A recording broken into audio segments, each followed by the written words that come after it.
มือกบวชโมภิกษุสงฆ์ใหม่อีกสามลูก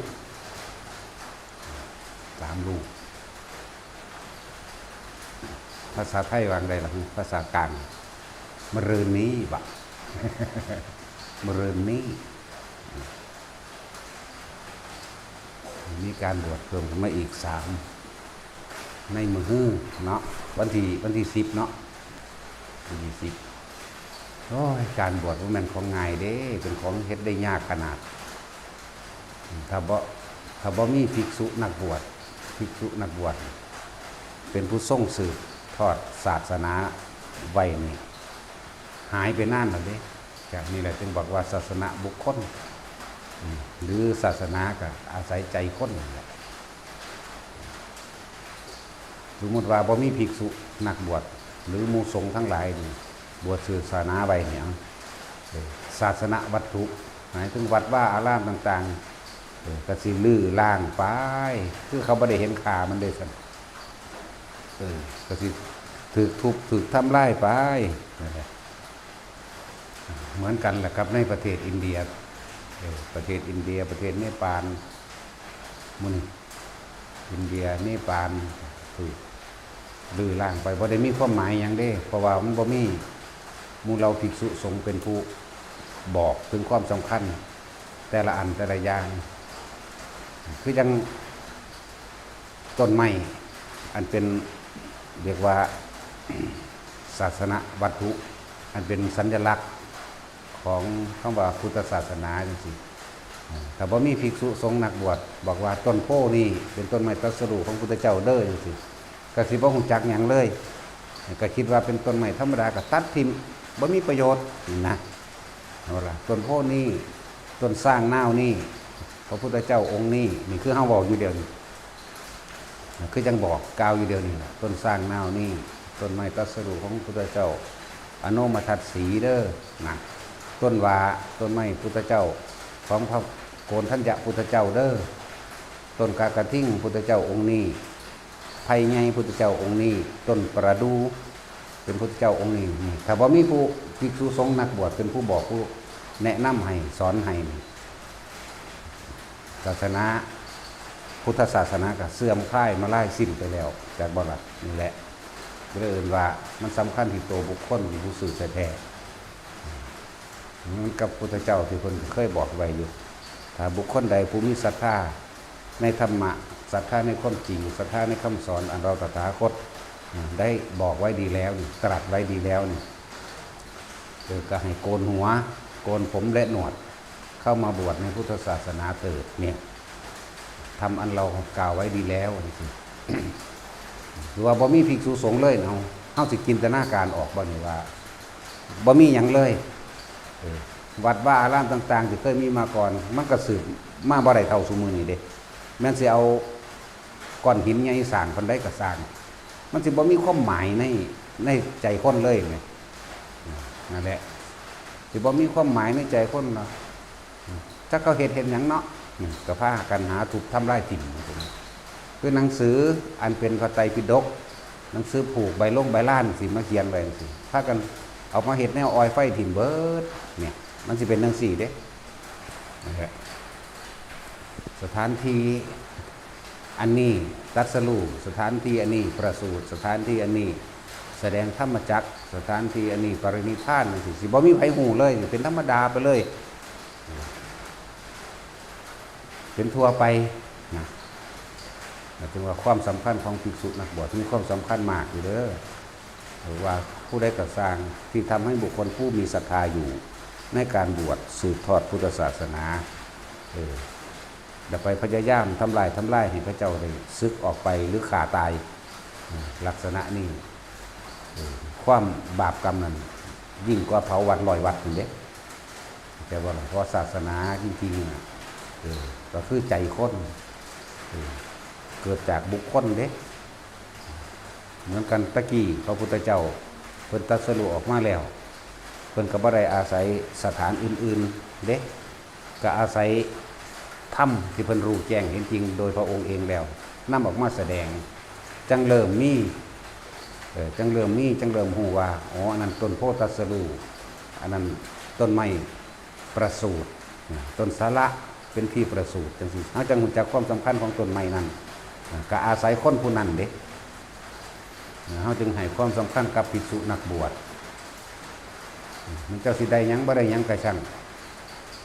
บวชเข้ามาแล้วก็มานอนเฝ้าวัดไว้ได้อยู่ให้คนดีคนมีปัญญาเขาก็มาศึกษาเอาเองของเขาแต่ผู้นั้นก็ได้สร้างสมสืบอุปนิสัยในทางการบวชนี่สั้นแหละเฮาบวชมาบ่ได้น้อยเท่าเด้แต่ละคนจากบ่ล่ะมันจังมาบวชได้ง่ายๆคือแต่ละภพแต่ละศาสตร์หรือบางที่ไปเกิดกับพุทธเจ้าองค์นั้นองค์นั้นกว่าสิสิ้นศาสนาของพุทธเจ้าแต่ละองค์โอ้ที่แรกอาจสิบวชโดยเอหิภิกขุ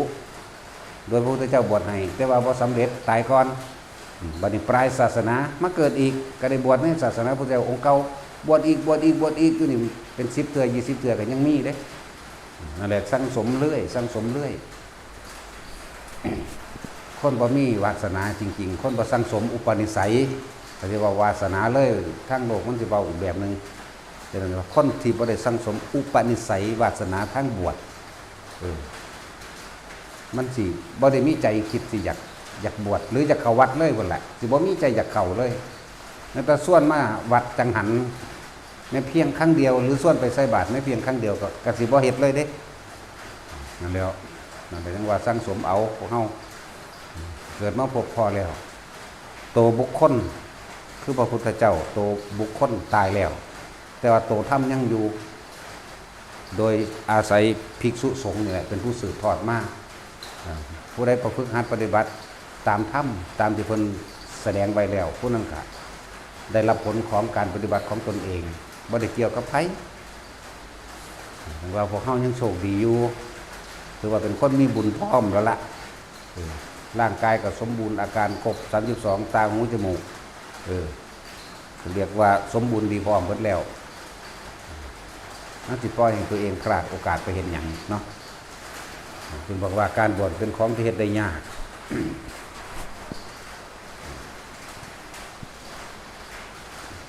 บ่แม่นว่ามันบ่มีอานิสงส์มีคือเก่าแม่นสิมาเฮ็ดเละๆเทะๆมันก็มีคือเก่าถ้าบ่มีภิกษุนักบวชรักษาศาสนสถานอันนี้ไว้สถานที่ในพุทธศาสนาว่าศาสนสถานจังแบ่งแยกออกเป็นศาสนวัตถุวัตถุอันเป็นพระสถูปพระเจดีย์ต้นศรีมหาโพธิ์จังซี่วัตถุไหมวัดว่าอารามวัตถุไหมอันเป็นสัญลักษณ์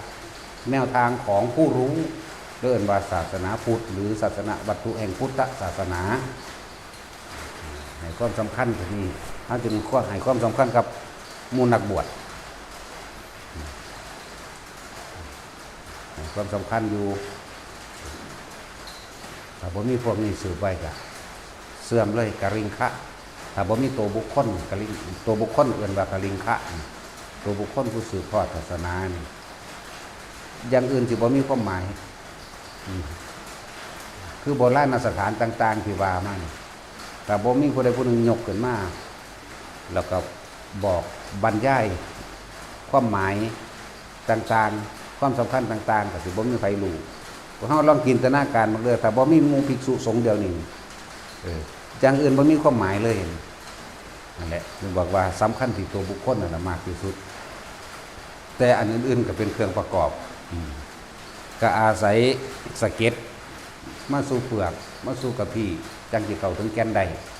เหมือนกันนั่นแหละกับคำว่านิพพานเฮาก็ต้องอาศัยทานซะก่อนทานจังศีลเนกขมะปัญญา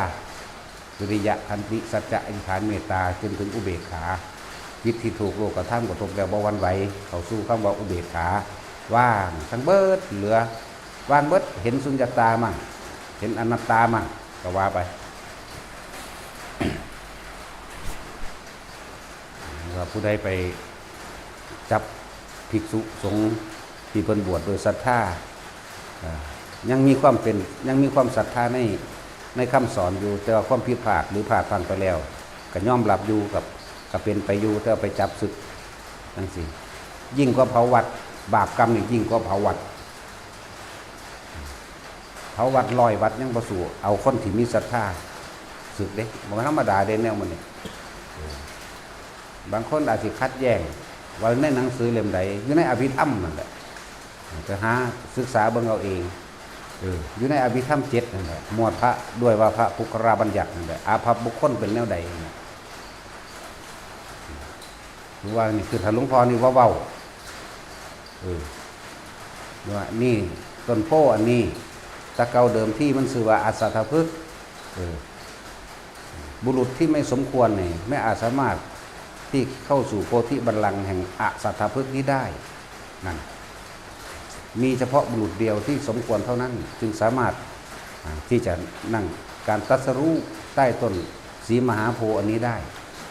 ต้นแรกมันบ่ได้ชื่อว่าต้นโพธิ์คือแรกเดิมที่มันคือว่าอสัตตพฤกษ์1,000 ปีมาแล้วจังเอิ้นไม้ปลาเป้ง 2,000 ปีกว่ามาเฮาเดี๋ยวนี้เอิ้นต้นโพธิ์เป็นความหมายว่าโพธิญาณเป็นความหมายว่าโพธิปักขิยธรรมแต่ว่าเว้าจังซี่ก็บ่มีผู้ใดนำมากล่าวได้ก็ต้องอาศัยภิกษุสงฆ์เป็นผู้เว้าเพิ่นบ่ล่ะเป็นผู้บอก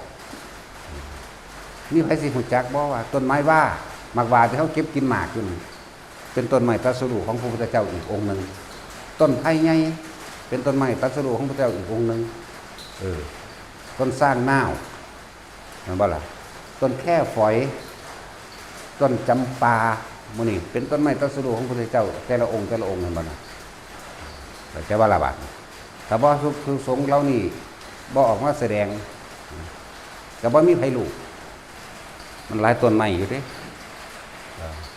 ต้นกุ้มบกจังซี่เฮาเข้าใจแต่ว่าบ่มีความหมายหยังคนโบราณตะกี้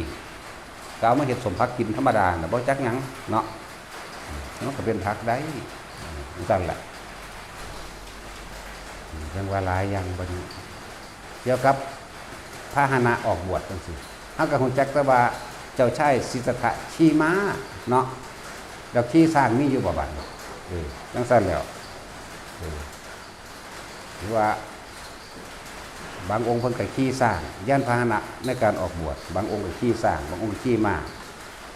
บางองค์ก็ทรงรถเรียกว่ารถม้านั่นแหละทรงรถก็ดีแต่มันมีรถแล้วก็มันมีม้าแล้วก็มีรถบางองค์ก็ทรงสาวิกาคานหามบางองค์ก็ทรงพระดำเนินย่างเอาจังซี่ก็มีเห็นบ่บางองค์ก็ทรงปราสาทเลยเด้ทรงปราสาทพระปทุมมุตระบารมีเต็มแล้วถึงซื้อยอดลื่นให้ปราสาทตัดผมองค์เองแล้วเรียบร้อยแล้วผู้บารมีมอบผ้ากาสยะให้รับผ้าปราสาทเลื่อนลอยไปในสู่ป่าแห่งหนึ่งเดี๋ยวละจะลงไปแค่7 มื้อเท่านั้นตรัสรู้บรรลุธรรมเมื่อบรรลุแล้วหมู่สาวกที่ร่วมบำเพ็ญที่มีความสมรู้ร่วมคิดไปในทางกุศลกรรมมาด้วยกันลังไหลไปดังนั้นแล้วลังไหลไปหากันเองเดี๋ยวจังว่าคือเศร้ากันเทศนาเรื่องการทำความเห็นหรือการแสดงความเห็นสมรู้ร่วมคิดซึ่งกันและกันซึ่งหลายๆข่าวที่ออกมาโจมตีผู้นั้นโจมตีผู้นี้พวกเฮานี่พึ่งระลึกไว้เสมอแน่ว่าเฮาบ่ฮู้จักเขาเฮาบ่ได้ไปคุกคีกับเขาบ่ฮู้จักอุปนิสัยเขาแต่ว่าเขาถูกยกขึ้นมาว่าเป็นคนชั่วเป็นคนเลวเป็นคนโกงเป็นภิกษุกอกหลอกลวงสัตว์คอมเมนต์คือแสดงความคิดเห็นไปในทางที่เป็นอกุศลกับเขาเลยนั่นแหละบัดนี้กรรมมันสิจำแนกแจกออกไปได้บัดนี้คือกรรมคือผลของที่ตัวเองเฮ็ดเองนั่นแหละวิบากกรรมไปเกิดอยู่ปาเลสไตน์ไปเกิดอยู่เลบานอนไปเกิดอยู่อัฟกันไปเกิดอยู่ฮามาสเห็นบ่ล่ะนั่นแล้วผู้นำเป็นผู้เริ่มต้นยกผู้ใดผู้หนึ่งขึ้นมาเพื่อทำลายเห็นจักว่าผู้ตามคือแค่ผู้แสดงคอมเมนต์หรือแสดงความเห็นต่างๆไหลไปเกิดนั่นกันเด้เห็นจักว่านี่แค่เศษกรรมเด้แต่ที่เราเรื่องที่เฮาเห็นอยู่นี่โอ้ยเป็นตะเลโตนเด้อดอยากแห้งแล้งหิวเข่าตายแลนหนีลูกระเบิดแต่ละมือแต่ละเว้น ถ้าเฮาฮู้ต้นเหตุของกรรมต้นเหตุของมันน้อยไปเฮาสิบอกว่าน้อยเกินไปจักบ่ล่ะแต่ว่าที่จริงเขาไปรับแล้วเกิดมาเป็นคนก็เป็นคนที่อาภัพอีกบัดนี้อาภัพวาสนาอาภัพไปในทางบุญกุศลเห็นบ่นี่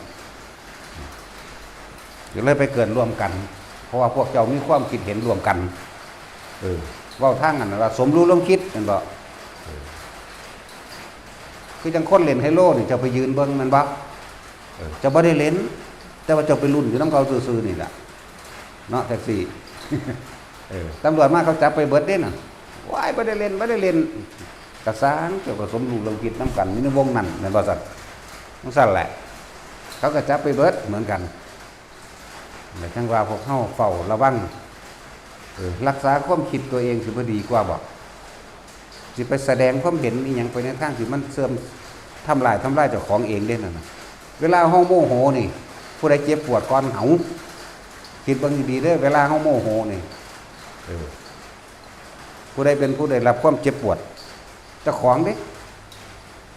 ก่อนวืดเข้าสั่นสุดๆเด็ดเข้านั่นน่ะเจ้าของได้รับความเจ็บปวดก่อนนั่นแล้วระวังดีๆคือพวกกาวตูใส่ลายพระเจ้าอยู่หัวเฮาจังซี่เห็นบ่ล่ะเคยเห็นตัวจริงเพิ่นแล้วบ่ได้อยู่ครุกครีกับเพิ่นแล้วบ่เขาใส่แสดงความคิดเห็นในทางทำลายล้างเพิ่นมาก็แสดงไปน้ำเขาบ่อยากว่าล่ะบัดนี้ตายไปแล้วพวกนี้คนจังซี่มันบ่มีบุญกุศลเขาสิไปสวรรค์ดอกถ้ามันบ่เลิกเข้าใจบ่นี่แต่มันบ่เปลี่ยนความใหม่เข้ามาสู่ทางธรรมได้จังสิเลิกได้พวกนี้เดี๋ยวก็ยอมรับทำความผิดขึ้นความผิดยอมรับในตัวเองนี่จังสิได้เอาหัวพระเจ้าแผ่นดินราชการที่เก่าเฮานี่ไปเป็นพระพุทธเจ้านั่นอันพวกไส้ไล่เด้อยู่ในนรกธรรมดาบ่หัวหน้ามันหนักกว่าหมู่ลูกน้องมันก็ตามความเบาแต่ว่าไปนรกใจว่าล่ะทั้งสิ้นแล้วคือพวกเฮาเกิดอยู่ตอนนี้พวกเฮาเป็นสัมมาทิฏฐิหรือหันเข้ามาทางที่เป็นกุศลเข้าใจบ่นี่นี่แหละเฮาหันมาทางเป็นกุศลไปเทียบทางฮามาสเขายิงกันอยู่หุ่นแม่นบ่ทางอิสราเอลอิสราเอลทางต่างประเทศที่เขาฆ่ากันอยู่นั่นพวกเฮาสุขสบายเห็นบ่ท่านเพราะอีหยังเป็นเครื่องรักษาเฮาบุญกุศลรักษาเฮาเองนี่แหละที่เพิ่นว่าอันสะสมบุญไว้เถอะบุญนั่นแหละสิเป็นที่พึ่งของหมู่สัตว์นี่เพิ่นบ่อธิบายแบบนี้หรือเพิ่นอธิบายอยู่แต่คนบ่ค่อยใส่ใจบ่เอาคำสั้นๆคนมันมักง่ายเพราะคนมันบ่ใส่ใจเจ้าของเองแม่นบ่ล่ะนั่นแล้วคำสอนพุทธเจ้าจังเป็นเรื่องพึ่งพาตนเองสำบัดเป็นเรื่องของตนเองล้วนๆบ่ได้เป็นเรื่องของการขอร้องและอ้อนวอนบ่แม่นเรื่องของการทำพิธีสะเดาะเคราะห์บ่แม่นเรื่องของการบูชายัญต่างๆเพื่อสิให้พระเจ้าเห็นใจให้เทวดาเห็นใจให้พระพรหมเห็นใจให้พญานาคเห็นใจบ่แม่นแบบนั้นของพุทธเจ้านั่นอัตติอัตโนนาโถเลยทุกสิ่งทุกอย่างสุขหรือทุกข์ตัวเองสร้างมาทั้งนั้นนรกตัวเองก็สร้างเองไปเองสวรรค์ตัวเองสร้างเองไปเองเข้าใจบ่ล่ะมันสั้นแล้วจังว่าเพื่อนพวกเข้าทุกๆคนไผสิกล่าวร้ายอิหยังก็แล้วแต่คำกล่าวที่ว่าร้ายนั่นทำอะไรเราไม่ได้เลยเด้ถ้าเราควบคุมความคิดของเราได้งั้นบ่แตกสิด่าต่อหน้าเฮาเฟ่งๆกันนึงจักบ่เฟ่งก็เฟ่งนี่แหละแต่ว่าเฮาบ่นำเขามาคิดไผเจ็บปวดเอาก็ขึ้นหาผู้ด่าพุ่นเด้ล่ะแต่เฮาดึงเขามาคิดดอกไผเจ็บปวดแต่ของเด้คิดอยากแก้แค้นอยากฆ่านี่แม่นบ่ผู้ใดเจ็บปวดก็เจ็บปวดแต่ของนี่แหละนั่นแล้วคือว่าคำด่าคำสาปแช่งของบุคคลผู้อื่นทำอะไรเราไม่ได้เลยหากเราควบคุมความคิดของเราได้เห็นบ่สั่นตัวทั้งว่าทุกคนคำสอนอันที่พวกเฮาบ่ใส่ใจปานใดทั้งที่มันเป็นคำง่ายๆเยือกเย็นสุขุมเนาะละเอียดละออคือสัพพะปัสสะเห็นไหมอาการนังกุศลสูปสัมปดานี่สจิตตปริโยทัปนังเอตังพุทธนาศาสนังนี่อย่าพยายามไปคิด ถึงสิ่งที่ทำให้ตัวเองเล่าร้อนกระวนกระวายเสียดสีและทิ่มแทงตัวเองจงสลัดออกเสียเนี่ยจงคิดเอาแต่สิ่งที่ทำให้ตัวเองเกิดความสงบเย็นและเป็นประโยชน์ตลอดทั้งให้เกิดความฉลาดในการที่จะกระทำนี่คือคำสั่งสอนของพระพุทธเจ้าทุกพระองค์มีไหมทุกอย่างอันเกิดจากการคิดเกิดจากตาเห็นลูกคือบุคคลสัตว์สิ่งของเกิดจากหูได้ยินอันเกิดจากต่างๆเนี่ยคือเสียงเห็นบ่ลูกรสกลิ่นเสียงคิดแต่ทางดีอย่างเดียวเลยแล้วก็จำเอาเฉพาะสิ่งที่มันดีเห็นเขาลังกันไปวัดโอ้สาธุเด้อนี่ข้าบ่มีโอกาสขอโมทนานำนึกในใจบ่หาตะยกมือก็ได้เห็นใจบ่ล่ะเนี่ยนี่แหละสังสมสิ่งที่เป็นกุศลเขาเอากันเรื่องไปปฏิบัติธรรมเขาบอกกันเรื่องธรรมเขาบอกกันพระองค์นั้นพระองค์นี้ดีเนาะจังสิมันก็โอ้สาธุนั่นบ่เคยเห็นเป็นจังเทื่อกระสร้างสาธุโลดอันใดกระสร้างแม้กระทั่งผ้าเหลืองซื่อๆนี่ถือว่าเป็นธงชัยแห่งพระอรหันต์แล้วมีแค่ความเคารพนอบน้อมมันก็พ้นแล้วเด้นจากว่าก็เป็นกุศลเห็นผ้าเหลืองเห็นผ้ากาสาวพัดนี่ผ้าย้อมฝาดผ้าเหลืองนี่เขาบอกกันเรื่องธรรมะเขาบอกกันเรื่องไปให้ท่านเขาบอกกัน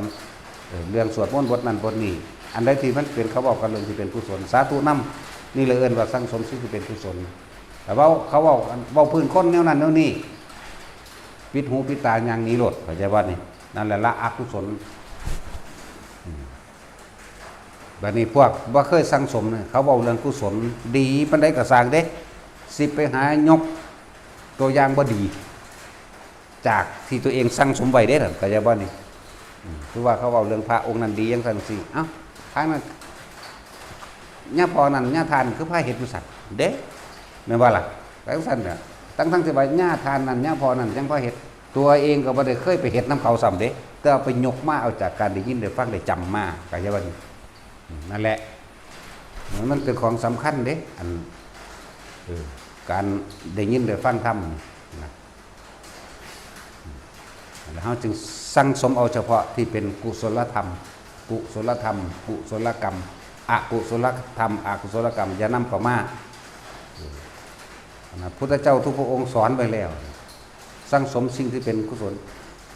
ภาษาแปลตรงภาษามาจงทำจิตให้ขาวรอบเขากับบริจาคขาวรอบจักเป็นหยังเหมือนบ่ปลอดจากอกุศลทั้งปวงจักมันยังคือกุศลและอกุศลบ่รู้เหมือนบ่สัตว์นั่นแล้วจงทำจิตให้ขาวรอบปลอดจากอกุศลทั้งปวงแน่นึกเอาคิดถึงเอาแต่เฉพาะกุศลเท่านั้นนี่คือคำสั่งสอนของพระพุทธเจ้าทุกพระองค์เนี่ยเขาแปลแล้วแปลอีกนี่เด้แทบที่ซูมือสำเร็จอันทั้งสี่ก็ดีบ่ล่ะนั่นแหละทั้งว่าถ้าเป็นสัมมาทิฏฐิแล้วบ่ยากดอกไม่นานก็สิพ้นจากการเวียนว่ายตายเกิดเพราะเขาสิคิดไกลก้นแต่สิ่งที่ถูกต้องตามความเป็นจริงแต่ว่านี่นั่นแหละพยายามเบาห้ามทุกคนเขาสิถ้าว่าแม่เรื่องข้อขาดบาดตายของเขาจะไปยุ่งนะก็ยังบอกอยู่เห็นบ่ล่ะแต่ว่าถ้าเขามาข่มเหงรังแกเขาก็สู้เต็มที่เหมือนกันกับประเทศไทยนะถ้ามีการข่มเหงรังแกหรือลุกล้ำประเทศไทยบ่ว่าภิกษุสงฆ์องค์เจ้าบ่ว่าประชาชนทุกหมู่เหล่าบ่ว่าทหารร่วมมือกันสามัคคีกันออกสู่ออกรบออกผลักดันเห็นบ่ล่ะทั้งสั้นแหละหมดแดงมันทางตัวนี้น้อยหนึ่งตัวเวลาสร้างไปตีมันก็ยังลุ่มสร้างได้นั่นแหละความสามัคคีก็ต้องออกสู่เท่าไหร่นั่นก็สู้บ่ถอยสู้จนตายทั้งสี่ตัวต้องเป็นการปกป้องเพราะว่าเฮาบ่ได้เป็นผู้ไปเบียดเบียนบ่ได้ทำลายแต่เฮาปกป้องแล้วก็ปกป้องทำเท่าที่จำเป็นอันนี้พุทธเจ้าก็สอนอยู่เด้บ่แม่นว่าบ่สอนเด้สอนพระเจ้าอาชาติศัตรูสอนพระเจ้าปัสเสนที่โกศลแล้วแต่ว่าในซีรีส์เพิ่นก็เว้าเรื่องงูแม่นบ่แต่ความจริงเพิ่นบ่ได้เว้าเรื่องงูแต่อาจเขาเจ้าบันทึกมาได้นั่นก็ กับจริงของเขาเจ้าไปอันใดมันเป็นประโยชน์เอาเถอะมันสิจริงหรือมันสิปลอมทั้งทุกอย่างกับอุปโลกกันมากเป็นสมมุติเพื่อให้ปล่อยว่างได้เอาละหน้าเนาะไผสิเบาทั้งใดก็สร้างตัวทำมันปล่อยว่างได้เอาเลยเป็นธรรมเสมอกันเนาะเห็นว่าแท็กซี่นั่นแหละนี่เฮาเน้นย้ำให้สุขคนทำจิตให้ขาวหลอกปลอดจากอกุศลเรียกว่าละสังสมเอาเฉพาะสิ่งที่มันเป็นกุศลแล้วทำจิตให้มันเป็นสัมมาทิฏฐิคำว่าสัมมาทิฏฐิเห็นตามความเป็นจริงไม่ผิดออกจากความจริงเห็นว่าล่ะคำว่ากระทำสิ่งใดย่อมได้สิ่งนั้นนี่ก็คือความจริงสัตว์ทั้งหลายเกิดเท่าไหร่ตายเท่านั้นก็คือความจริงสัตว์ทั้งหลายเกิดแล้วที่จะไม่แก่ไม่เจ็บไม่ตายเป็นไม่มีนี่ก็คือความจริงเข้าใจว่าล่ะทำสิ่งใดย่อมได้สิ่งนั้นนี่ก็เป็นความจริงบ่มีเลิกงามยามดีบ่มีเทวดาอินทร์พรหมพระเจ้าทั้งใดมาดลบันดาลให้ผู้ใดใดนี่ก็เป็นความจริงนั่นแหละจังว่าถ้ามันได้สัมมาทิฏฐิแล้วนั้นถือเอาเฉพาะคำสอนพุทธเจ้าเรียกว่าพระรัตนตรัยพุทธธรรมสงฆ์คือสิ่งเดียวกันถ้ามีแต่พระพุทธเจ้าบ่สั่งสอนแสดงธรรมเบาความจริงมาเปิดเผยพระสงฆ์ก็เกิดขึ้นบ่ได้พุทธธรรมสงฆ์แล้วเป็นสิ่งเดียวกันแยกกันบ่ออกจึงเรียกว่าพระรัตนตรัยเข้าใจว่าล่ะถ้ามีแต่พุทธะก็เลยเป็นปัจเจกพุทธะรู้เฉพาะตนเอาตัวเองพ้นเฉพาะตนบ่บอกไปนี่ก็ตั้งหากเห็นบ่นี่เลยจึงบอกว่าพุทธศาสนาสืบมาได้กับภิกษุนักบวชเขาจึงให้ความสำคัญอยู่ในภิกษุนักบวชนี่แหละแต่บ่มีภิกษุนักบวชวัดว่าต่างๆศาสนาวัตถุมันสิยั่งอยู่บ่เอาแต่ว่าต่างประเทศหมายถึงแต่ว่าต้นกำเนิดชมพูทวีปเดี๋ยวนี้เอิ้นว่าอินเดียแน่เนปาลแน่มันว่าหาก็ลื้อฟื้นขึ้นมานั่นแหละที่ว่าถูกเบียดเบียนอพยพกันมาแต่สมัยนารันทาถูกเผาถูกทำลายอย่างต่างๆนี่ไหลลงมาอพยพกันมาเรื่อยๆกันมาตั้งทัพอยู่เมืองไทยนี่แหละจากว่าล่ะอันสั้นก็การเวลาสลายปีมาเฟื่องฟูขึ้นมาแน่ก็ในพศ230พศ230พระเจ้าอโศกเผยแผ่สมณทูตขึ้นมาใหม่นี่ในพศอีกพศ1800-900นี่เสื่อมได้บัดบ่มีเลยจนว่าพศ1,000กว่า1,500 1,600บัดนี้จังมาขอสยามวงศ์ขึ้นไปบวชในประเทศศรีลังกาเห็นปะนั่นแหละจังแพ้เข้าไปใหม่อินเดียยังบ้านได้เข้าถึงได้เดี๋ยวนี้ก็เลยหูจักบ่นี่บ่เข้าหูจักบ่พูดนี่นั่นบ่ล่ะยังละยังไงขั้นที่เกิดในวรรณต่ำบัดนี้ไปเผยแพร่กันยังยากเข้าใจบ่ล่ะกว่าเราสิเผยแพร่ได้บ่ทำแต่เพราะพวกเขานั่นถือยังถือส้นสันวรรณะอยู่เกิดในวรรณต่ำวรรณธาตุวรรณจันทานขอท่านขนาดนั้นเลยจังว่าได้มาอาศัยจากสยามวงศ์คือประเทศไทยเฮากลับขึ้นไปบวชในศรีลังกานี่เห็นบ่ล่ะอันตะกี้บ่มีได้วัดว่าบ่ได้พากันไปสืบเสาะแสวงหาว่าที่นั่นมีเจดีย์ที่นั่นมีพระสัตถูปบรรจุอรหันตธาตุบรรจุพระบรมสารีริกธาตุบ่ได้สืบเข้าใจว่าล่ะเป็นมองเลี้ยงงัวเลี้ยงควายไปเลี้ยงแกะเลี้ยงแพะไปพอบ่มีภิกษุสงฆ์สืบทอดและฟื้นฟูขึ้นมาเห็นบ่จังซั่นแหละเขาจึงให้ความสำคัญกับภิกษุนักบวชแต่บ่มีภิกษุนักบวชจินตนาการอารมณ์แต่มันมีซะละพูดคือต่างประเทศเอามีความสำคัญอย่างกับสถานที่ใดๆบ่ล่ะแล้วก็อย่างอัฟกานิสถานมีความสำคัญอย่างบ่ล่ะครับมีแต่แกะมีแต่แพะเลี้ยงงัวเลี้ยงอูฐไปล่ะพุทธรูปใหญ่เขาก็ยิ่งถิ่มเห็นบ่ล่ะทั้งสั่นครับทั้งมันเจริญรุ่งเรื่องเลยนั่นแหละแคว้นอวันตีนั่นแหละคือมองหันแหละจากว่าในสมัยนั้นนั่นแหละแคว้นอวันตีเมืองอุเชนีเดกุรุกระนะก็คือมองหันแหละนั่นแหละมองพระกัจจายนะไปอยู่ก็เลยมองพบโสนากุติกันนะตลอดทั้ง ลูกศิษย์ลูกหาบริวารเพิ่นเป็นเมือนๆหมดเด้ช่วงเจริญคนสมัยตะกี้สิว่าสิแกะสลักได้โอ้ยธรรมดาก้อนหินได้เป็นภูเขาเด้น่ะเนาะต้องมีความศรัทธาเต็มวิญญาณเนาะศรัทธาเต็มความรู้สึกจากบ่นี่สละชีวิตตนเองเขาใส่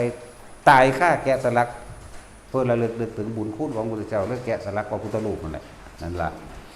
จังซั่นแหละเฮาได้ฉบับสมบูรณ์ขึ้นมาแน่อีกอันนึงมาเป็นเครื่องเทียบก็ได้มาจากธรรมตัวนั้นแหละอยู่อันอัฟกานิสถานนั่นบ่ล่ะมองบักบิลเดนสั่งเขายิงถิ่มเขาก็ยิงมันถิ่มคือกันเลยล่ะเนาะผู้ใดว่าบ่บาปกรรมมันบ่ทันเร็วมันก็อาตมมันจะตาคือกันล่ะเว้ยจังซั่นแล้วเขาก็ยิงมันถิ่มคือกันเลยล่ะจะทำเฮาขาบ่ตายเลยล่ะตราบใดที่ยังมีภิกษุสงฆ์เป็นผู้สืบศาสนาอยู่ธรรมนี้ยังมีความเป็นจริงอยู่ก็ยังถือถอยทอดออกมาอยู่นี่เห็นบ่ล่ะจริงๆมันมีอยู่จังซั่นแหละแต่ว่ามันบ่มีผู้เว้าเพราะว่ามันบ่มีผู้รู้เนาะแหละหรือว่าแต่ละอันแต่ละสิ่งแต่ละอย่างมันก็อาศัยการพึ่งพาซึ่งกันและกันเป็นเหตุเป็นปัจจัยให้เกิดขึ้นเนาะท่านก็เพื่อให้เห็นความเห็นแก่ตัวเมื่อเห็นความตัวผู้ใดก็หักเจ้าของเองศีลจึงเกิดขึ้นรักใดดีเสมอด้วยรักตนไม่มีศีลคือการรักษาผู้อื่นเพราะว่ายังเฮาก็บ่อยากให้คนอื่นมาหลักของเฮามาฆ่าเฮามารังแกมาเบียดเบียนมาโกหกมาทำลายเฮาข่มขืนใจเฮาแม่นบ่ศีลก็จะมีเป็นแบบนี้แน่ทั้งนั้นแล้วก็คอยมีไปเหมือนกันกับภิกษุสงฆ์เสมอก็ต้องอาศัยศาสนวัตถุแม่นว่าล่ะศาสนสถานต่างๆคือสร้างวัดว่าอารามตลอดทั้งการทำพุทธปฏิมากรหรือเขาเอ่นว่าทุสเจดีย์เขาทางเป็นทุสเจดีย์ก็ว่าอุเทศิกะเจดีย์ก็ว่าเขาสั่งเป็นธรรมเจดีย์ก็ว่านั่นเป็นองค์ธรรมราชาเจดีย์เป็นโทษแทนแห่งองค์ธรรมราชาเป็นรูปค้นเรียกว่าพระพุทธรูปเขาสั่งในความหมายนี่จากว่าล่ะนะครับแล้วว่าบ่มีอันหมู่ภิกษุสงฆ์อยู่นี่สิมีอยู่บ่พระพุทธรูปตั้งอยู่นี่บ่มีได้ล่ะมีแต่ป่าต่อไปก็กลายเป็นสวนยางสวนมันสวนอ้อยและหน้าเห็นบ่สั่นตัวนั่นแหละเรียกว่าความจริงแล้วพุทธศาสนากะอันเกิดจากผู้เดินทางเข้าสู่ผู้รู้ตามความเป็นจริงได้แล้วจึงเอาของจริงนี่ออกมาแสดงจึงนำธรรมนี่ออกมาแสดงรู้ความเป็นจริงได้แล้วคือพระพุทธเจ้าแห่งผู้รู้คนรู้คนรู้จึงออกมาแสดงเขาจึงระลึกนึกถึงบุญคุณของคนจึงสร้างอันใดก็ได้ที่เป็นเครื่องระลึกบ่แม่นว่าสิไปเว้าแต่เรื่องนิพพานแม่นบ่มึงบ่กินข้าวบ่นิพพานกันเลยแม่นบ่ล่ะมึงก็ต้องกินข้าวกันตัวก็ต้องเลยมีการให้ทานมึงบ่ใส่เสื้อผ้าบ่เดินแม่นบ่ล่ะก็เลยมีการให้ท่านผ่าอาหารยารักษาโรคเครื่องนุ่งห่มที่อยู่อาศัยนี่เด็กตัวนี้ตัวเป็นตัวน้องของมาสกรแน่แล้วก็ต้องมีแนวโมนี่ที่อยู่อาศัยนี่เลยสร้างศาลาสร้างอาหารเจดีย์ต่างๆนี่จ้ะนั่นแหละเป็นเครื่องนั่นเราก็ไม่ได้สร้างเวอร์ดอกเนาะเนี่ยบางคนก็ต่อต้านแนวนี้จังสั่นจังสี่สร้างทำไมจังสั่นจังสี่เดี๋ยวบางทีปัญญาสร้างคือกูหันเนาะภาษาคนนี่เขาจะย่ามสิเบาด้อยค่าซึ่งกันและกันที่จริงมันบ่แม่นนักสิด้อยค่ายังเพิ่นว่าภิกษุภิกษุณีอุบาสกอุบาสิกานี่ว่าเด้ถ้าบ่มีภิกษุจ้างก็บ่มีภิกษุณีแม่นบ่ล่ะอุบาสกก็บ่มีอุบาสิกาก็บ่มีแม่นบ่มีแต่คนทั่วไปแย่งกินไผกินมันเนาะนั่นแล้วพุทธบริษัท4เป็นเจ้าของศาสนาแต่ลองบ่มีภิกษุบังรู้มึงสิมีอยู่บ่อุบาสกอุบาสิกาผู้ปฏิบัติธรรมอันบ่ล่ะอันใดทั้งว่าเฮาให้ความสำคัญตัวนี้ถ้าผู้ใดมีศรัทธามีความศรัทธาได้ขอให้ศรัทธาหนทางแห่งความบริสุทธิ์หลุดพ้นหนทางของผู้รู้มรรคมีองค์8เป็นต้นแต่ว่าล่ะจึงเรียกว่าศาสนาพุทธนี่ศาสนาแปลว่าทางเดินเข้าสู่ค ความเป็นผู้รู้เรื่องศาสนาพุทธสิถึงพุทธะกับโดยสัมมาทิฏฐิก่อนก็เข้าไปได้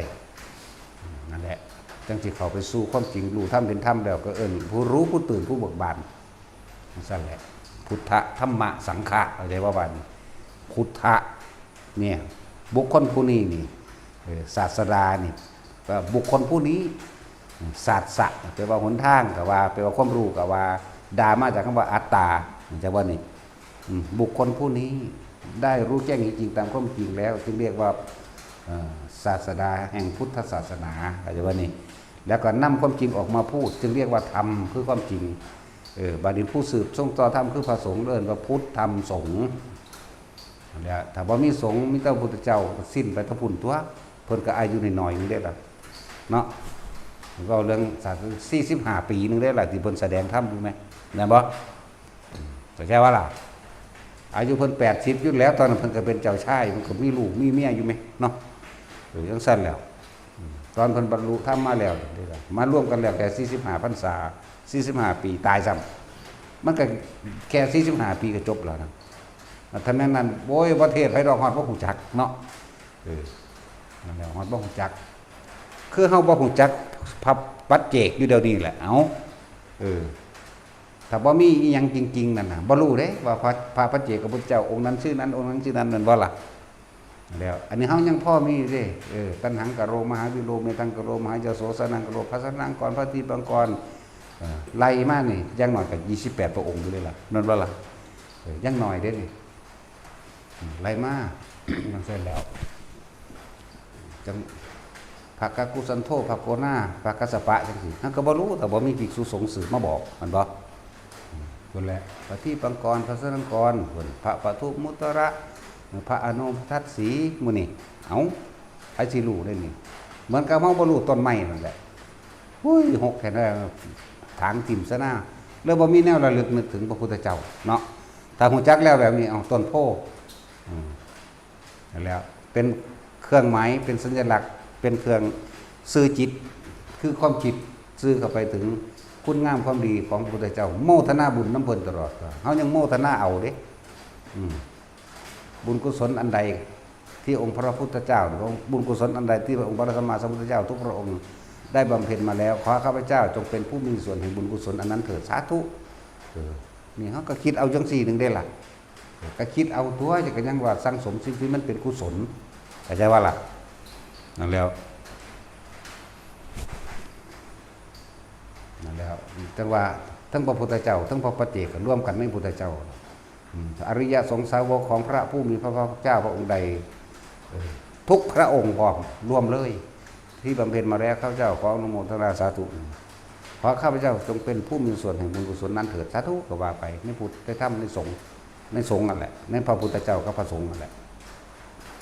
จังว่าเรียกว่าสร้างสมแต่สิ่งที่มันเป็นกุศลคิดดีไว้ตลอดคิดดีไว้ตลอดบัดนี้ผู้ใดสิเว้าเรื่องละลายมาบัดใดก็สร้างเฮาสิยกแต่เฉพาะตัวอย่างที่มันดีเรียกว่าล่ะมาขัดงานให้เขาเห็นให้เขารู้ว่าอันใดเป็นโทษอันใดเป็นประโยชน์แล้วให้เขานำไปใส่คนที่สร้างสมแต่สิ่งที่มันเป็นอกุศลความคิดลายไผสิเว้าดีปานใดมันก็สินำแต่แนวลายๆนั่นแหละออกมาขัดออกมาง้างกันไว้ออกมาหาตัวอย่างเปรียบเทียบเพื่อให้คนอื่นเห็นคอยตามตนนั่นบ่ล่ะเฮาก็เหมือนกันเฮาก็นำแต่ว่าสิ่งที่มันเป็นบุญเป็นกุศลมาขัดมาง้างเพื่อให้เห็นคอยไปตามเฮาคือกันตามเฮาก็สร้างได้บ่นี่โทษหรือประโยชน์เกิดกับไผเกิดกับผู้เขาเฮ็ดแม่นบ่บ่ได้เกิดแก่เฮาเด้เพราะเฮามันมีอยู่แล้วคนเลวก็มีแต่แนวเลวๆออกมาขัดงานคนดีก็มีแต่แนวดีๆออกมาขัดงานแม่นบ่นั่นแหละ2อย่างโลกนี้จึงมีคนดีถ้าบ่มีคนดีก็บ่มีคนเลวตัวเนาะมันมีคนเลวตัวละมันจึงมีคนดีเรียกว่าล่ะจะเอายังมาเทียบกันสมันเสมอหรอเนาะว่าผู้มีคนถามว่าบวชในระหว่างเข้าพรรษาได้ไงสาหันมึงบ่บวชมึงจะเว้าเนาะ นั่นแหละมันแสดงความคิดเห็นมาต่อต้านว่าบวชบ่ได้ว่าเพิ่นว่า กูว่าซึกบ่ได้หมดแล้วกูว่าเนาะ ซึกร้อยมันจะเป็นบ้าซึกกลางพรรษามันบ้าอีหลีได้ล่ะซึกออกไปก็กินเหล้าเมายาก็บ้าเสียสติไปได้ล่ะเนาะผู้ใดซึกออกไประหว่างกลางพรรษาคนก็รังเกียจเด้บ่จะคบค้าสมาคมหาความซื่อถือบ่ได้โอ้ยบักพี่บ้าเอ้ยเห็นบ่ล่ะผู้นั้นก็เล่นเกี่ยวกับบ้าอีหลี เรื่องสั่นเด้อนั่นแหละมันเรื่องสั่นล่ะแต่บวชกลางพรรษามีแต่สิดีเห็นมั้ยครับเนาะบวชตอนไหนก็ดีเบิดว่าถ้าบวชเห็นบ่ล่ะถ้าจะดียิ่งขึ้นไปอีกก็ปฏิบัติจนเป็นอรหันต์หังดีคักเนาะเนี่ยจังซั่นแหละมันยังมีเหมือนเดิมมันขึ้นอยู่กับเฮาเด้มันบ่ได้ขึ้นอยู่กับผู้อื่นเด้อบ่ได้ขึ้นอยู่กับตระกูลบ่ได้ขึ้นกับศาสตร์บ่ได้ขึ้นกับใดๆทั้งสิ้นขึ้นอยู่กับตัวเฮาเองบอกว่าสร้างสมสิ่งที่เป็นกุศลซะสร้างสมไปเรื่อย ต้นไม้กากระทิ่งจังซี่เป็นต้นไม้ทัศรูของไผจักสิมึงฮู้บ่เนี่ยทั้งสั้นแล้วกูว่าป้างยังบ่รู้อยู่เนาะพระศรีอริยะเมตไตรตัดสรุต้นหยังครับกากระทิ่งมันบ่ปากกากูเดกันเดียวกันต้นไม้เดียวกันในตำราที่เพิ่นว่าไว้พาหนะในการออกบวชเพิ่นชี้หยังไปเอาภาษีชี้หยังล่ะขี้ปราสาทปราสาทลอยไปในอากาศปราสาทตัวนั้นเพิ่นเคยท่านไว้พุ่นเท่าใดเพิ่นเคยท่านไว้กับพระพุทธเจ้าองค์นั้นสิร่วมตัวกันเด้สิบอกให้ถ้าเว้าในสมัยนี้คนที่บ่เชื่อดอกเรื่องอันอภินิหารนี่เนาะเลวปานนั้นมันจะเอาหยังมาเห็นแม่นบ่ซั่นในความสงบในจิตที่ว่างเป็นกลางในชั้น1 2 3 4 5 6 7 8ยังเฮ็ดบ่ได้หาว่าเป็นเรื่องไร้สาระอีกบัดนี้แม่นบ่แต่ก็สร้างผู้เฮ็ดได้ก็มีอยู่ผู้เห็นก็มีอยู่นะได้ทั้งเบิดคือเฮาได้ยินได้ฟังเรื่องว่าสัตว์เว้าได้เนาะเว้าได้อีหลีเด้ล่ะจังซั่นแล้วแต่ของคือพยายามสิไปคัดง้างเกี่ยวกับว่าเป็นไปบ่ได้สัตว์เว้าได้เห็นบ่ล่ะเอานกแก้วมันก็ยังเว้าอยู่บ่เห็นบ่ผมยังพอได้รู้เรื่องเห็นกันอยู่เด้ล่ะเนาะนะว่าแต่ที่นกแก้วก็เว้าได้นกขุนทองก็เว้าดีอยู่แม่นบ่จังล่ะ คนที่มันจิตใจดีแล้วบ่ถึงขั้นว่าบริสุทธิ์อรหันต์ได้ก็สร้างสามารถเว้ากันรู้เรื่องได้จักบ่ล่ะตัวจิตใจที่บ่เคยคิดทำลายผู้ใดเลยพี่เด้มันซื่อใส่กันตัวพี่เด้มันซื่อมันเฮามาแนวใดนี่ก็สร้างแต่เฮาก็ฮู้ว่ามันเว้าว่าจังซั่นจังซั่นแต่ตัวนึกของเฮาออกไปนี่คือเว้ากับมันเข้าใจบ่เฮาบ่ได้เอาปากเฮาคือมันดอกเว้ากับหมาก็เลยบ่แม่นอีเปิ่มเฮาใส่กันนั่นน่ะมันงงเงงงางเงงใส่กันกอดกันอุ่นมันจังซั่นล่ะ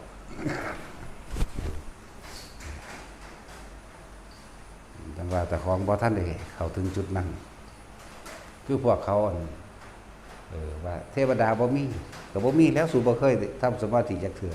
ก็บ่มีแล้วสู่บ่แม่นคนมีบุญเขาสิไปเห็นเห็นบ่ล่ะผีบ่มีก็บ่มีแล้วผีกับผีทุกข์กับทุกข์สิไปขอหยังกันเนาะคนมีบุญได้จังเห็นผีเข้าใจบ่ล่ะแต่ผีนี่เป็นภาษาไทยเป็นสื่อภาษาไทยซื่อแต่สิเว้าเรื่องโดยภาษาถูกต้องตามพูดว่าเอิ้นว่าโอปาติกะมันก็เอิ้นได้สัมภเวสีนี่ก็เอิ้นได้เจตพูดมันนี่ก็เอิ้นได้เข้าใจบ่ล่ะกายทิพย์จังซี่ก็เอิ้นได้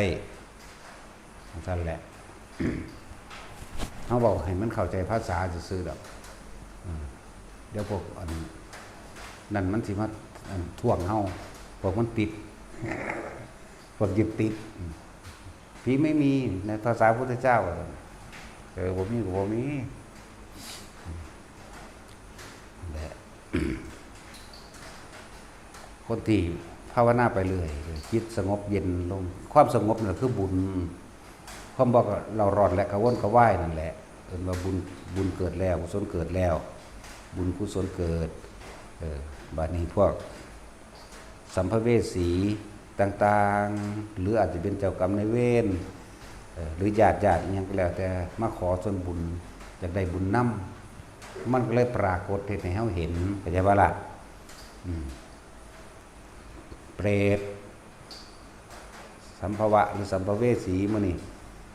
โอปาติกะบางชนิดจังซี่มาขอส่วนบุญนำจังซี่เพราะว่ามันอยู่ไกลสิ่งใดที่เอาได้เขาก็เอาได้นั่นแหละนี่คือพวกตำนึกต้องการอย่างอาหารเครื่องนุ่งห่มที่อยู่อาศัยประเภทนี้ก็ต้องการแบบนี้บางพวกเอากินบ่ได้ก็ขอให้ได้อยู่ห่มไม้ก็ได้นะดุจดังว่าเฮานี่เป็นดุจดังว่าร่มเงาของเขาถ้าเขาออกจากห่มของเฮาเองไม่ว่าแมงตรงๆก็ได้ตัวของกูดีมัน16กิโลพุ่นเด้เขามาในเขตค่ายนี่เย็นวาบเขาโลดอย่างว่าล่ะแต่สิเว้าเรื่องพวกโอปาติกะพวกอย่างต่างๆนะ1โยชน์ที่มันแผ่ออกไปบ่ได้คือเพิ่นได้ของเพิ่นว่าครอบคลุมจังซั่นสิของเพิ่นมันของเฮาบ่มีในโยชน์หนึ่งปั๊บ16กิโลผู้สามารถเอาอาหารได้ก็เอาไปเพราะเฮาเปิดอยู่แล้วตลอดเลยเป็นเรียกว่าสัจจะอธิษฐานหรืออธิษฐานเฮาเอาไว้บุญกุศลอันใดนี่ที่ข้าพเจ้าจักกระทำไว้แล้วตั้งแต่อดีตตอนต้นจนถึงปัจจุบันณขณะนี้นี่ท่านทั้งหลายเราใดปรารถนาสิ่งใดขอให้ท่านทั้งหลายนั้นจงโมทนาเองเถิดตลอดการทุกเมื่อพร้อมแค่วันนี้แหละบัดนี้พวกที่กินได้จังซี่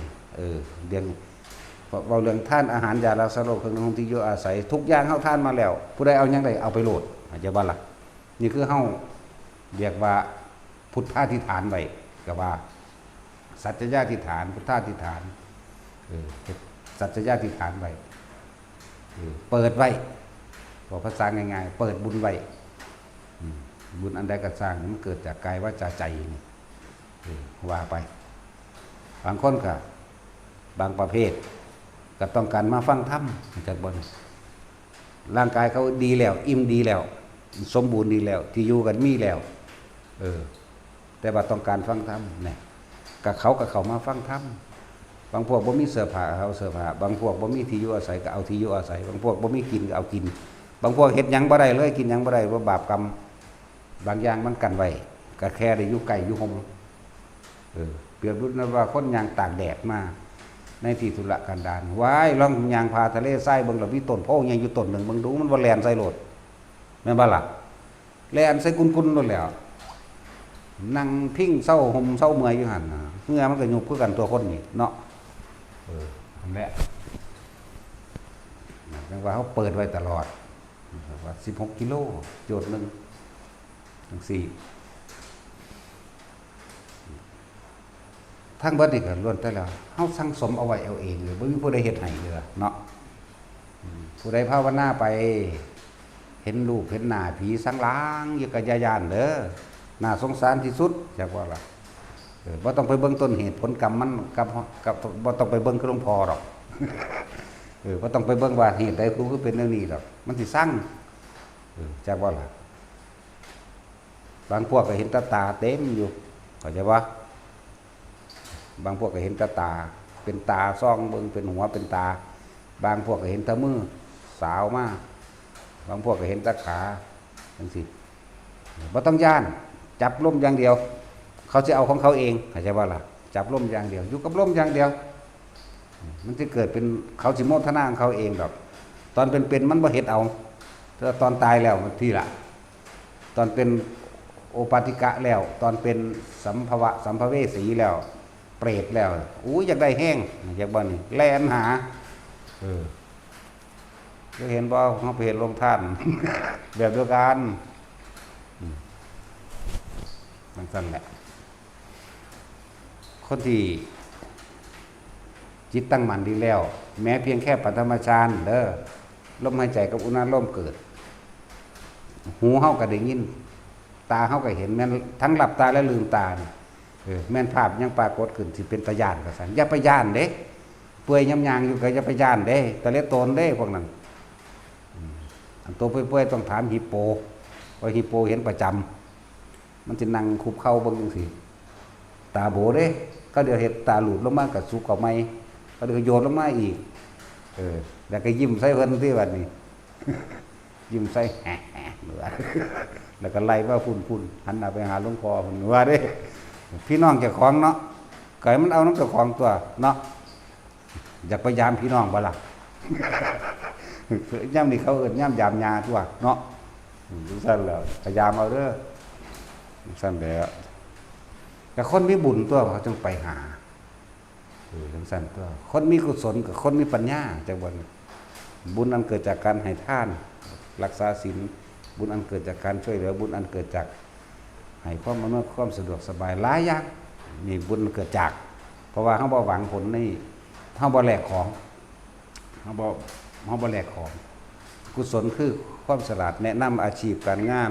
แนะนำธรรมแนะนำทางต่างๆในการที่บ่เป็นแนวทางเบียดเบียนเข้าใจบ่เรื่องบุญกุศลที่เฮาสั่งสมไว้แล้วเฮ็ดไว้แล้วนั่นแหละ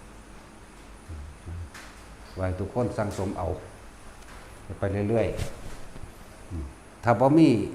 ก็ยังว่าเหตุปัจจัยโยถ้าบ่มีเหตุและปัจจัยทั้งหลายเหตุและปัจจัยทั้งบุญทั้งกุศลทั้งบวชพวกนี้มันก็ต้องสร้างไปเดี๋ยวนี้ก็บวชแล้วกูบ่ได้หยังกู 3-4 เดือนก็ซึกไปจังซี่มันก็เป็นเหตุเด้นั่นน่ะเป็นเหตุให้ไปในภพหน้าบัดนี้แม่นบ่สัตว์นั่นตัวบ่แม่นสิเฮ็ดผิดในอันใดหนึ่งต้องนรกลงไปมันก็มีอุปนิสัยไว้แล้วอย่างบ่มันก็ไปคือเก่าจังซั่นแหละบ่คือผู้ทำลายอุปนิสัยเด้คนละอย่างกันเด้พวกจับพระศึกจับหมู่ภิกษุสงฆ์ศึกจับพระศึกมื้อนี้อุ้ยเหมือนกันกับการหันหลังให้สวรรค์เลยเด้น่ะหันหลังให้มนุษย์และสวรรค์เลยอยากบ่ล่ะนั่นแหละว่าแนะนำเอาตามเทวดาคือพวกเข้าสวดอยู่อีหยังเยเกกิพุทธังสรณังคตาเสนเตกมิสันตินี่อปายะภูมิงปหายะมนุสังเทวะกายังยังละลืมแล้วเนี่ยปริปุเรศสันตติเห็นไหมถ้าเข้าจากสามารถที่สิห่างไกลนรกได้เลยอบายภูมิได้เลยไปบุคคลทั้งหลายเราใดถึงแล้วถือเอาแล้วซึ่งพระพุทธพระธรรมพระสงฆ์คือพระรัตนตรัยย่อมห่างไกลแล้วจากอบายภูมิทั้งปวงนี่มีมนุษย์และเทวดาเป็นทางไปเท่านั้นแม้นเจ้าเฮ็ดบาปอยู่ก็สร้างเขาใช่บ่นี่เจ้าอาจจะขาอยู่บ่แม่นบาปใหญ่เขาใช่บ่นี่บ่แม่นอนันตริยกรรมแต่บ่บ่แม่นอนันตริยกรรมพวกนี้นั่นแหละชีวิตจำเป็นยังได้ขาปูขาปลายังได้หาอยู่หากินอันนั้นอันนี้อยู่แต่บ่ล่ะแต่ว่ามีความเสื่อมั่นนึกละลึกนึกถึงเฉพาะพระพุทธพระธรรมพระสงฆ์เท่านั้น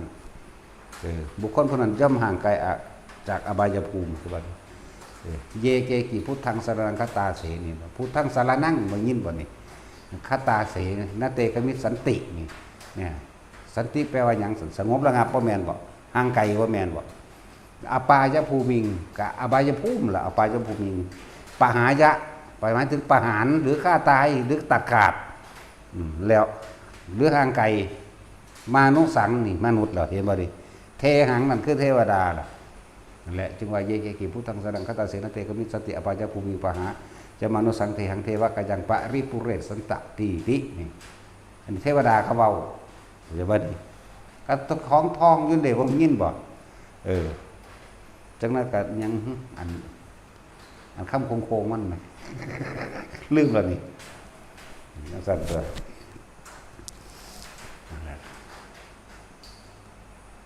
นี่เป็นอันนึงเข้าใจว่านี่ให้ทุกคนเข้าใจอันนึงนี่ก็เรียกว่านี่ก็เอิ้นว่าตัดขาดจากความเสื่อถือเกี่ยวกับเลิกงามยามดีพูดผีปีศาจดูดงดูดาว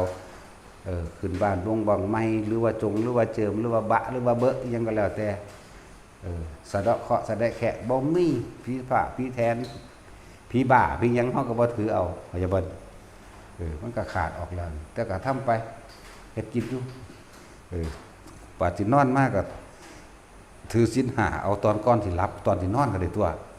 เข้าใจบ่ล่ะถือเอาตอนเรียกว่า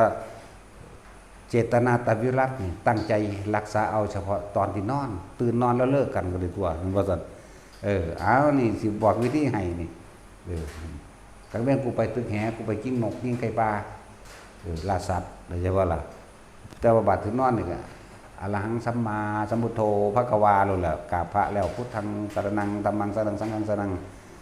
แล้วก็นะโม3 จบสัตติได้ใช่ว่าล่ะข้าพเจ้าขอตั้งจิตเจตนาในการรักษาศีล5ตั้งแต่บัดนี้เป็นต้นไปจนกว่าข้าพเจ้าจะตื่นนอนแล้วเลิกกันดีกว่าจังบ่ล่ะมันเป็นสัจจะจังบ่ก็เลิกตัวตื่นนอนไว้ขอพร้อมเลิกพร้อมแล้วก็นอนไปจังซั่นก็ความคิดของเฮาเพราะทุกอย่างเกิดจากจิตสำคัญที่สุดก็จะบ่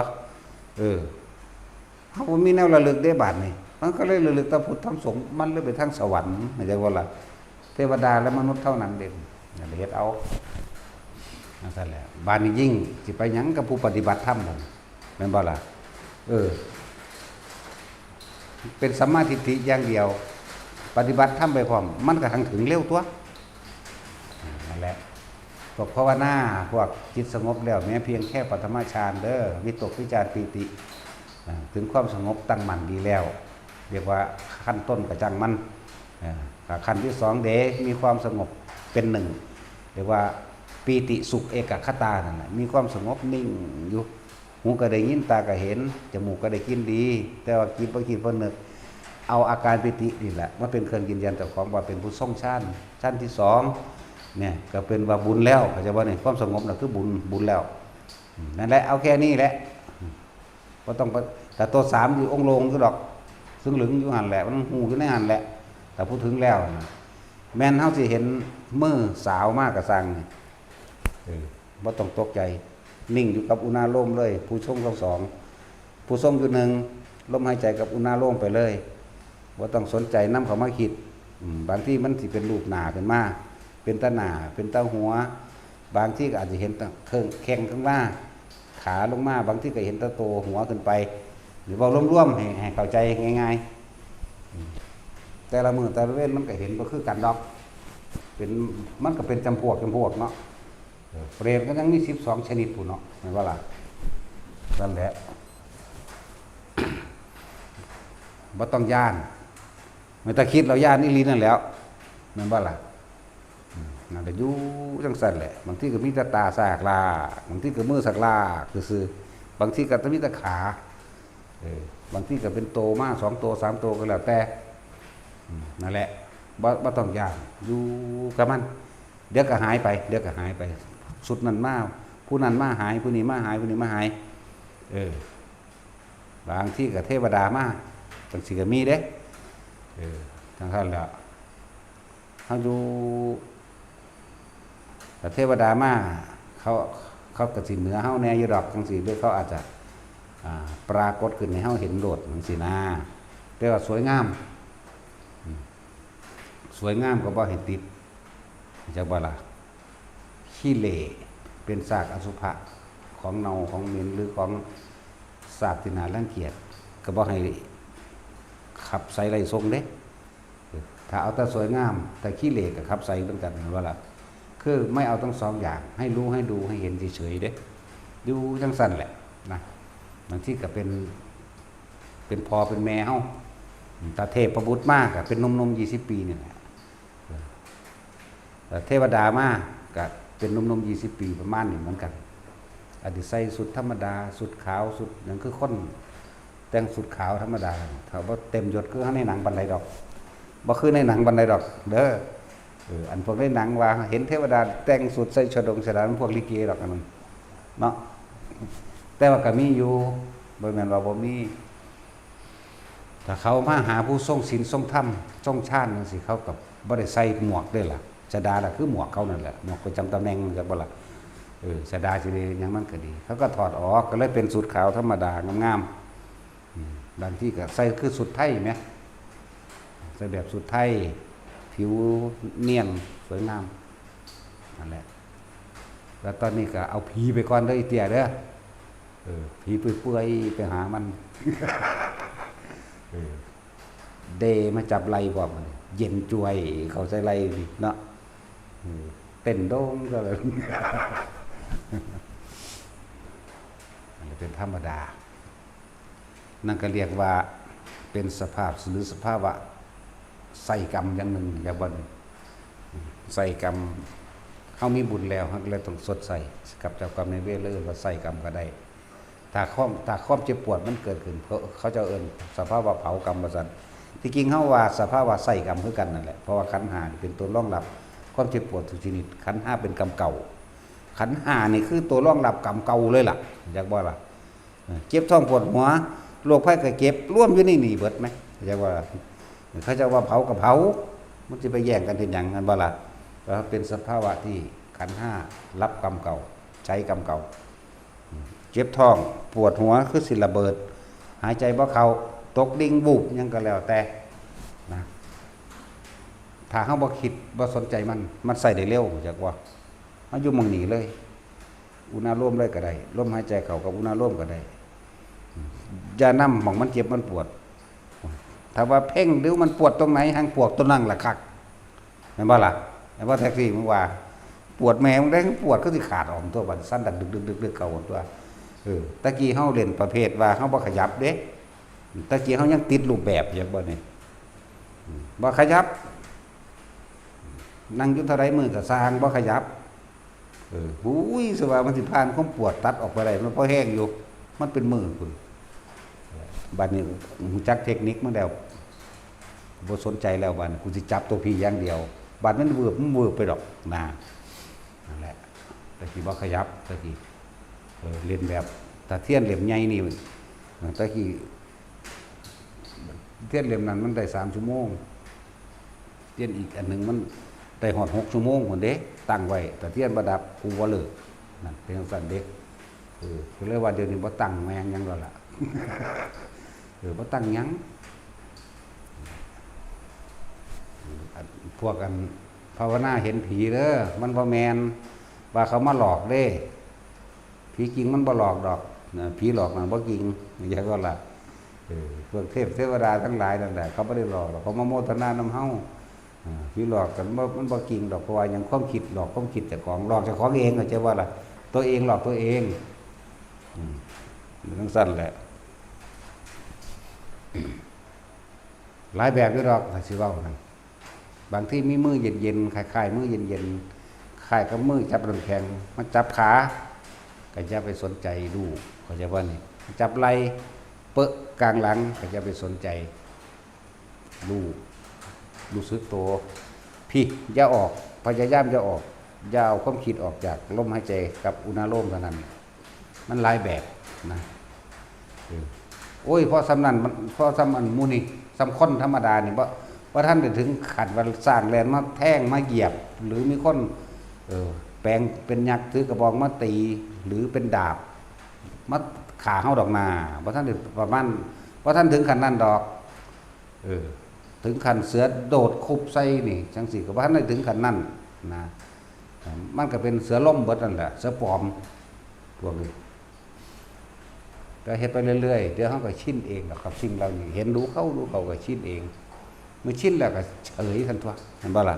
เพราะท่านสิเว้าอยู่เรื่อยๆว่าทำให้บ่อยทำให้มากทำให้ชินเห็นบ่ชินแต่ช้าเฉยนั่นแหละอันเรื่องวิปัสสนาเนี่ยก็คือเห็นลูกแก่งเห็นจริงต่างก็ไม่จริงเห็นสิ่งทั้งหลายทั้งปวงมีความเกิดธรรมดาดับธรรมดาบ่ควรเข้าไปยึดมันถือมันสรุปลงได้เบิดนั่นแหละเรื่องวิปัสสนานี่มันเป็นเรื่องความเห็นอันนี้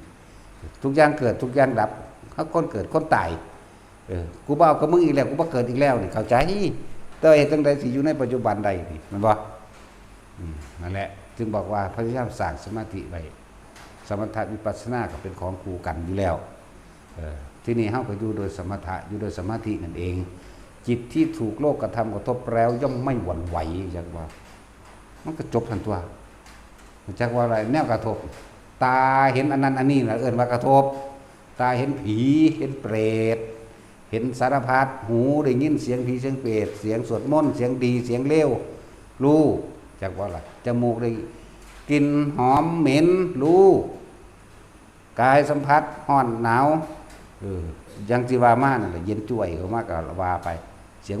ฟับก็ว่าไปตูมขึ้นก็ว่าไปนั่นแหละถ้าเฮาบ่หวั่นไหวแล้วมันก็จบตัวรู้ในปัจจุบันอย่างเดียวรู้หยังรู้ลมรู้อยู่ในลมนั่นแหละให้อยู่จังสั้นเฮาเห็นบางที่เฮาที่ว่าเห็นผีเห็นเปรต เห็นหน้าเป็นตาย่านน่ะบางที่ก็เป็นอาจจะเป็นลุงเป็นป้าน่ะอาเป็นพ่อเป็นแม่เฮาในหลายศาสตร์ก็ได้เด้เข้าใจว่าล่ะนั่นแล้วคือจังเฮาอ่านในพระไตรปิฎกจังซี่แม่ภาษาลิบุตรแม่นบ่ล่ะเป็นเปรตเปรตกินสมองเปรตกินขี้มูกน้ำลายเปรตกินของบูดของเน่าแม่ภาษาลิบุตรแม่นบ่ล่ะในอัตภาพที่ใดในตำราว่าแม่นบ่ล่ะอัตภาพที่ลอยซั่นแม่นแล้วมันเลยกว่านั้นอีกเด้บางอัตภาพที่ลอยซั่นแต่ว่าเขาก็เขียนไว้นั่นแหละหรือแม่พระโมคคัลลาจังซี่คุณใหม่ในนรกคุณนั่นบ่สัตว์ขนาดเอาบาตรได้อาหารอันเป็นทิพย์สำตัวเด้ให้พอแต่เอามือจกเข้าไปใหม่มือเลยจังซี่รูปร่างหน้าตาก็เป็นตาย่านตัวเนาะนั่นคือแม่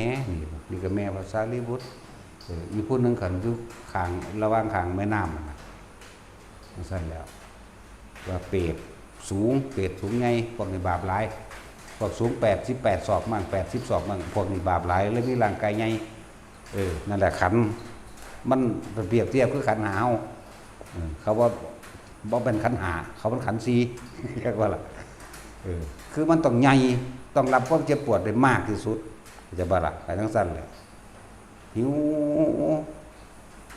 สั้นละสมาทาน